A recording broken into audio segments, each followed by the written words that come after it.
मेरे नाना जी और मेरे शिक्षक दोनों का प्रभाव मेरे पे पड़ा, क्योंकि वो दोनों बजरंगबली को की भक्ति में थे। उनकी भक्ति के कारण से मैं भी बजरंगबली की भक्ति में आ गया। धीरे धीरे मैं भी जो है हनुमान चालीसा का पाठ करने लग गया, और ये अविरल चलता रहा। मैं 1971 में खरगोन में आया। खरगोन में मैं जो है कार्यरत था लोक स्वास्थ्य यांत्रिक विभाग में। वहाँ मेरे दो साथी, दोनों ही जो है बाबा के परम भक्त हैं, और वो जो है दोनों जो है भजन में जाया करते थे। भजन सेंटर था हरे भाई मांडले की जगह। वो मेरे घर के नज़दीक ही था, मैं नहीं जाता था। तो बार बार जो मेरे घर के सामने निकलते थे तो मैं जो है उनसे नमस्कार कर लेता। तो रोज़ हर गुरुवार को मुझसे बोलते यार चलो भजन में आ जाया करो, भजन में आ जाया करो। हमने कहा ये बार बार कहते हैं, चलो अपन भी चलते हैं, देखते हैं भजन कैसे होते हैं। तो मैं एक गुरुवार को मांडले जी के गया। वहाँ पद्धति थी जैसे वर्तमान में लेडीज़ अलग जेंट्स अलग, एक भजन जो है जेंट्स की तरफ से एक लेडीज़ की तरफ से होता था। बीच में किसी प्रकार का कोई वार्तालाप नहीं। बड़ा अच्छा लगा, बड़ा डिसिप्लिन। लाइट जो है डिम रहती थी, ज़्यादा लाइट रखते थे। भजन गाना हो तो मेमोराइज करके याददाश्त में जो रख करके भजन गाना पड़ता था। तो मैं तो भजन गाता नहीं था, क्योंकि मुझे लय ताल ये मालूम नहीं थी। इस तरह से करके मैं जाने लग गया, और जाने लग गया तो बहुत अच्छा लगने लग गया। 73 होगा, धर्म क्षेत्र में जो है प्रोग्राम बना साईं भक्तों का। हमने कहा चलो हम भी चलते, मैं भी चला गया। हाँ, और वहाँ भगवान के दर्शन हुए, और पहले ही पाद नमस्कार मिल गया मेरे को। बिल्कुल मेरे पास में से बाबा गुजरे तो मैंने भी हाथ लम्बा कर दिया, पाद नमस्कार। जब मैं पहली मरतबा भगवान से पाद नमस्कार हुआ तो मुझे पूरा शरीर जो है एकदम रुई के माफक पुलकित हो गया, आनंद आ गया इतना से। वहाँ से फिर जो है 2-4 वक्त एक वक्त दर्शन उनका पाद नमस्कार हुआ, बाकी तो सब दर्शन होते रहे। 2-3 रोज रहे हम लोग, और लौट के वापस खरगोन आ गए। और फिर जो है भजनों में जाने लग गए, सेवा कार्य में भी जाने लग गए। सब कार्य जो है नियमित करते थे हम लोग। क्यों कि ये भी देख भगवान का कार्य है, नियमित रूप से भगवान का नाम स्मरण करना ये भी एक भगवान का कार्य है। तो ये करता रहा। फिर समिति ने मुझे जो है कहा कि भाई तुम ऐसा करो, तुम भी एक जो है कोई जवाबदारी ले लो। तो पहले ज़माने में जो है एक समिति चेयरमैन होता था और सेक्रेटरी होता था, 2 आदमी होते थे। तो मुझे सेक्रेटरी बना दिया। चेयरमैन में अरोड़ा साहब थे, उनको वो बन गए हैं। मांडले साहब जो है हमारे संरक्षक बन गए। इस तरह से हम लोगों का काम चलता रहा। जैसे जैसे उनको जरूरत थी सेवा कार्य में तैयार करते थे, जाते थे, और धीरे धीरे धीरे धीरे हम रम गए भगवान की इसमें। ऐसा रम गए कि मज़ा आ गया, मज़ा आ गया, आनंद आ गया। इतना आनंद आ गया कि उसका वर्णन करना बड़ा मुश्किल मामला। फिर जो है 74 में करीब जो है 74-75 की बात होगी, पुटपर्ती में एक ऑल इंडिया कॉन्फ्रेंस थी सत्य साई ऑर्गेनाइजेशन की।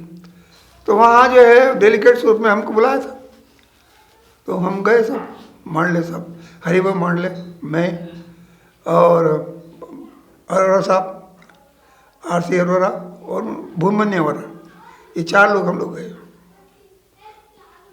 यहाँ से खंडवा गए, खंडवा से ट्रेन में बैठे हैदराबाद पहुँचे, हैदराबाद से फिर ट्रेन पकड़े तो धर्मावरम पहुँचे, धर्मावरम 2 बजे रात को पहुँचे और वहाँ से फिर बस द्वारा जो है वो कैंपस में पहुँच गए।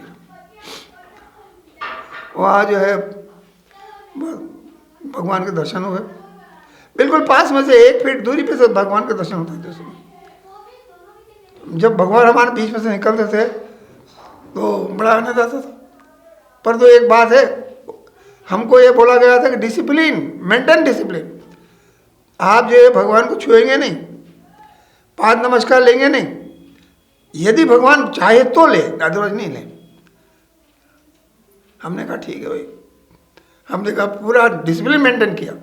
हमने कहा नहीं, हमको जैसा बताएगा वैसा ही काम करेंगे। भगवान जो है एक दिन हमको जो है दर्शन के लिए बिठाया, एमपी सेवा तल, ये एल शेप में बिठाया उन्होंने, 2-2 की लाइन, अंदर वाली लाइन में था, बाहर वाले ने दूसरा कोई मेरे साथ बैठा हुआ था। अब सब भगवान जो है वो पहले जो मंदिर है कुलवंत हाल, उसके बाहर जो वो मैदान था, मैदान में जो है वो रेत में ढली थी और रेत पर आराम से बैठ गए। सुबह का टाइम था, धूप अच्छी निकली हुई थी। स्वामी आए, धीरे धीरे धीरे धीरे धीरे एक शब्द में घूमते हुए मेरे पास आए और जैसे ही मेरे पास आए तो मेरे को बोले कोकेडी कब आया। हम तो देखते रह गए, देखते रह गए, भगवान से क्या बात करना, हम कुछ बोल ही सकते, तब तक वो चले गए। चलो मैंने कहा कोई प्रॉब्लम नहीं, भगवान ने आत्मा को परिचय दिया, इतना बड़ा सम्मान दे दिया, उसका चाहिए। मजूरा में सबसे बड़ा मुख्य बात यह है, आज भी और पहले भी था, पहले डिसिप्लिन को बहुत ज़्यादा महत्व दिया जाता था। बात करना तो छोड़, खांसना भी मुश्किल, क्यों खांसेगा आदमी तो सब डिस्टर्ब होगा, भजन डिस्टर्ब होगा। ये डिसिप्लिन इतना बड़ा, इतना साइलेंट रखते थे भजनों के द्वारा, इतनी साइलेंट रखते थे ताकि लोग जो है बराबर जो है भगवान की जो नामस्मरण चल रहा है वो बराबर सुने और रिपीट करें। यही डिसिप्लिन आगे जाकर जीवन में जो है डेवलप हुआ कि जब हम वहाँ पुट्टपर्ती गए थे कॉन्फ्रेंस में, तो कॉन्फ्रेंस के में क्या हो, 2-3 दिन रहे, भगवान के दर्शन भी हुए और एक दिन जो है पूर्णचंद हाल में भगवान ने सबको दर्शन दिए और भगवान ने उद्बोधन दिया कि भाई देखो ये आंध्र में जो है बड़ा भारी साइक्लोन आ गया है, यहाँ पर जो है लोगों को कई लोग जो है बेघरबार हो गए, कई की संपत्ति नष्ट हो गई, तो उनके लिए कुछ आप कुछ सहायता करना चाहते हो तो करें। भाई इतना ही कहना था कि 15-20 मिनट में 25 लाख रुपए इकट्ठे हुए।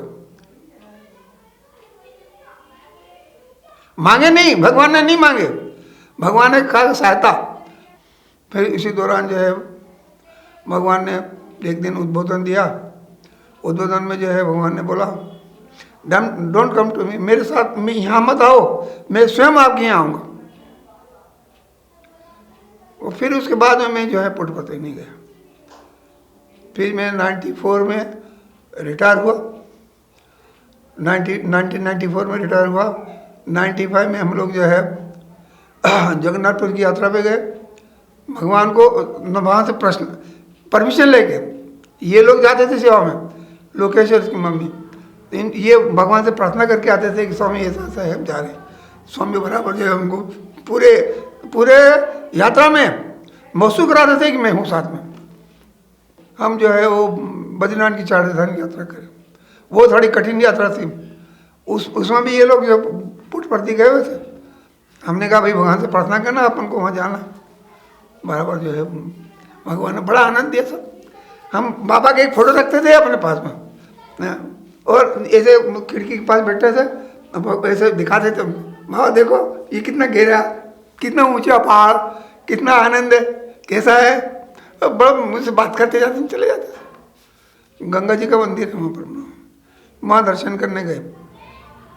दर्शन करने गए तो मैं और हमारे मामा जी 4 लोग थे हम लोग, मामा जी, मामी जी और मैं और मिसेस, 4 लोग।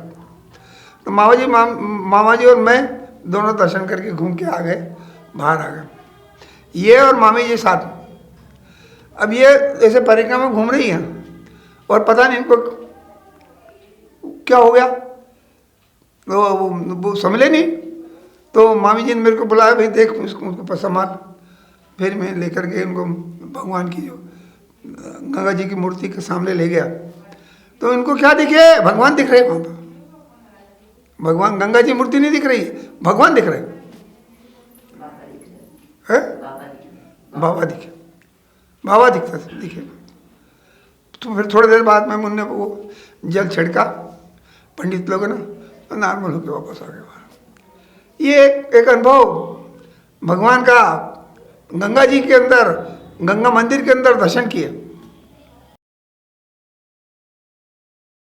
सबसे मुख्य बात जो है अनुभव से, आदमी को डिसिप्लिन मेंटेन करना चाहिए, एक बात। दूसरी चीज़, जो आप विचार कर रहे हो, जो वही आप बोलो और करो। ये जो है प्रिंसिपल भगवान ने दिया है, उसको फॉलो करने के लिए कोशिश करना चाहिए आदमी।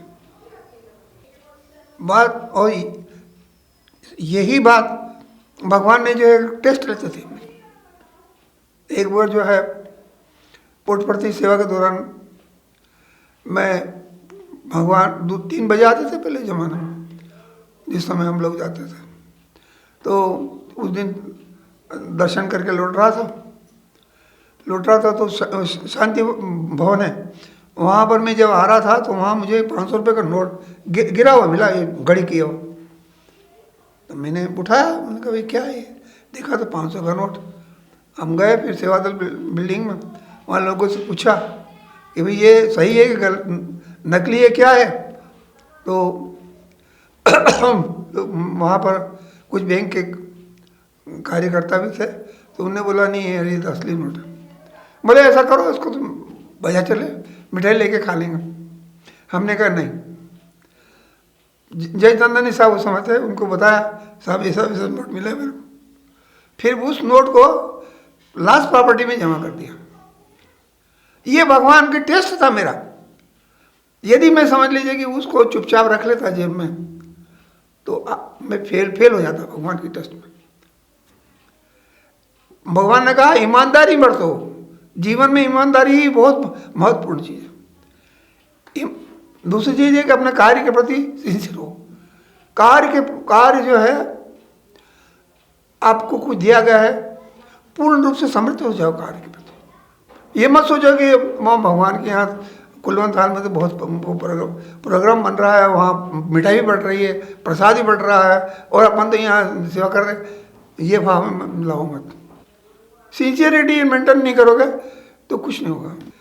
भगवान ने एक वक्त जो है वो गायत्री पर गायत्री माता जो है उसके ऊपर जो है उनमें उद्बोधन दिया था लंका के भक्तों को। उसकी एक बुकलेट उन्होंने छापी थी, वो मैं ले गया, इंग्लिश में थी, मैं पढ़ी उसको। तो भगवान ने उसमें एक ही बात बोली कि वे तुम से स्नान करने जाते हो तो शरीर तो धो लेते हो पानी से पूरा, पर अंदर से कैसे धुलता है? अंदर से नहीं धुलता है। गायत्री मंत्र का जाप करते जाओ, नहाते जाओ, तो बाहर से भी शुद्ध हो जाएगा, अंदर से भी शुद्ध हो जाओ। तब से मैं वो चीज़ भगवान का जो है निर्देश है पालन कर रहा है। एक बार यहाँ पर जो है ये हाथोद के पास एक गाँव है जहाँ रामचंद्र जी का मंदिर का वो हुआ था, जीर्णोद्धार हुआ था, राम का मंदिर का जीर्णोद्धार। तो उसमें 1 साल बाद हम लोग को जाने का मौका मिला। तो मंत्री जी जो है राम जी पर बोलना चालू किए। तो मंत्री जी ने बोला कि प्रातः काल उठी रघुनाथ, माता पिता गुरु नावई माता। हमने कहा यार ये तो गजब हो गया कि भगवान उठते हैं, फ्रेश होते हैं, हम पहले माता पिता को प्रणाम करते, फिर गुरु को प्रणाम करते। तो मैंने कहा जब भगवान इस चीज़ को फॉलो करते हैं तो मुझे भी अपने जीवन में लाना चाहिए। तो मैं तब से जो है करीबन 10-15 साल हो गए उसको मैं फॉलो करता हूँ। मतलब इस तरह से जो है भगवान की जो छोटी छोटी बातें हैं जीवन में अपनाते जाइए और काम करते जाइए। ये मत सोचिए कि वो हमको फ़ायदा देगी या नुकसान देगी। कोई भी चीज़ जो आप करेंगे वो फ़ायदे ही देगी, नुकसान देगी ही नहीं। मेरा जो पोता था वो घर से जो है उसकी माँ ने बोला शाम के वक्त था, पास में जो है बिस्कुट की दुकान, वो दुकान थी किराने की, तो वहाँ किराने की दुकान पे वो उसको भेजा कि जा छोटे बच्चे भाई के लिए बिस्कुट लेके आया। और वो गया, लौटा ही नहीं। घर से करीबन 200 फीट 300 फीट ज़्यादा दूर नहीं था। हम लौट के आए, हम भी बाजार गए थे, तो लौट के आए तो हमसे पूछे कि वो गोलू जो है आपके साथ गया था? उन्होंने हमारे साथ तो नहीं गया। इस तरह से वो पता लगा कि वो तो गुम गया। अब गुम गया तो रात भर देखा, दूसरे दिन भी देखा, तीसरे दिन भी देखा। इस तरह से ढूंढते रहे। उसकी मौसी थी, वो यहाँ डिप्टी कलेक्टर थी, तो वो भी बेचारे अपने तरफ से प्रयत्न करती रही, हम भी करते रहे, वो सब कुछ करते हुए आखिर में नहीं पता लगा। ఎలాంటి ఇది వచ్చినప్పటికీ భగవంతుడే చేస్తున్నాడు అని ఆ రకంగా భావం। हर समय आपके हृदय में यह भावना पोषित करे कि जो कुछ भी मेरे साथ होता है वह भगवान की मर्जी है। భజన చేయండి, आप भजन करते रहे, కానీ భగవంతుని నామం చేతనే భజన చేయాలి।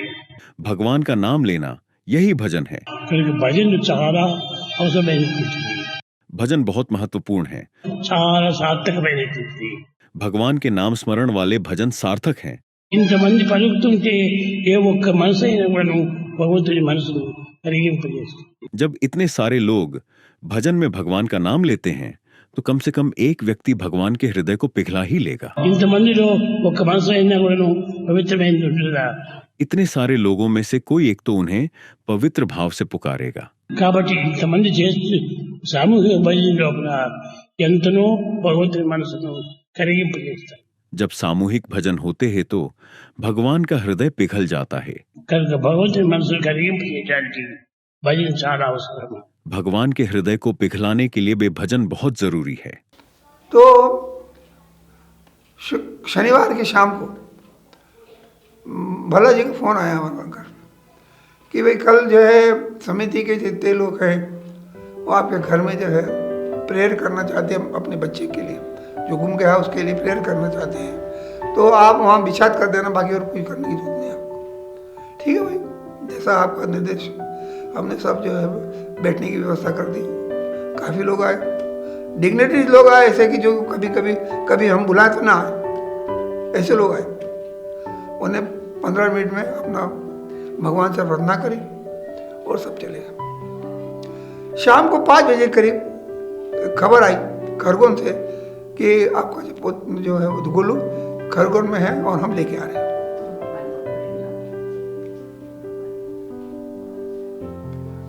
रात की 12 बजे करीब जो है सीधे उसको थाने ले गए, पुलिस भी साथ में थी। थाने ले गए, थाने वाले ने जो भी बातचीत करना करी और 12:30 बजे करीब जो है वो घर आ गया। ये भगवान का मिरेकल। प्रार्थना करो तो सही आप, हाँ प्रार्थना करो तो सही। प्रार्थना में सामूहिक प्रार्थना, इंडिविजुअल नहीं, सामूहिक प्रार्थना का ये ताकत है, ये तो ईश्वर की भैया लीला है। लीलाओं का कोई अंत नहीं है और कोई पार नहीं है। बस विश्वास करिए, ये मत सोचिए कि वो भगवान नहीं है। मैं जब भी वहाँ जाता हूँ भगवान सुबह ओंकार सुबह करके तो भगवान के जो चरण रखे हैं वो कुछ नमन करता हूँ, तो ये बोलता हूँ भगवान आपके साक्षात चरण ही है, आप फोटो नहीं है, ये आपके साक्षात चरण है। नौजवान एक ही संदेश है कि वो जो भी कार्य करें ईमानदार से करें, सच्चाई से करें और पूरे मनोवेग और पूरी मन से करें, उसमें किसी प्रकार की भी लपटा लपटी नहीं करेंगे। मतलब ऐसा है कि वो अवॉइड करने की कोशिश ना करें। ये जो कुछ हम लोग आज परिसर में बैठे हैं, ये सब हमारे पिताजी की ईमानदारी का भी कमाया हुआ पैसा है, ईमानदारी का। कभी भी उनने, वो सुपरविजन करते थे बिल्डिंग्स का, तो परचेसिंग भी करते थे, कभी भी उनसे कमीशन नहीं लिया, कभी नहीं लिया। तो ये सच्चाई का ही फल है। एक दूसरी चीज ये कि सेवा, भगवान ने भी बोला सेवा करो, मन से करो। मेरी माताजी ने मेरी दादी की 3 दिन सेवा करी, सिर्फ 3 दिन। वो पारिवारिक मामला बहुत लंबा है, तो अपन सिर्फ इस शॉर्ट नहीं होते, 3 दिन सेवा करी और वो गुजर गए। गुजरते समय वो बोली कि बहू, तुमने मेरे 3 दिन बहुत बढ़िया सेवा करी, मेरा मन प्रसन्न कर दिया, तू जिंदगी में खुश रहना, और तेरे एक कन्हैया है, परिवार बढ़े। मेरे पिताजी का मैं एक ही हूं, अभी मेरे 3 बच्चे, 1 बच्चे। तो ये सब उसी, आप जो है अपने माता पिता, अपना दादा दादी, उनका आशीर्वाद लें, उनका आशीर्वाद आपको फलेगा। आप और उनका आशीर्वाद से ही आपको कोई अड़चन नहीं आएगी, कोई अड़चन नहीं आएगी कहीं भी। ये उनका आशीर्वाद का फल है। तो यंग पीढ़ी को आशीर्वाद लाना चाहिए अपने बुजुर्गों का, संतों का, अच्छे लोगों का, माता पिता, दादा दादी, सबका।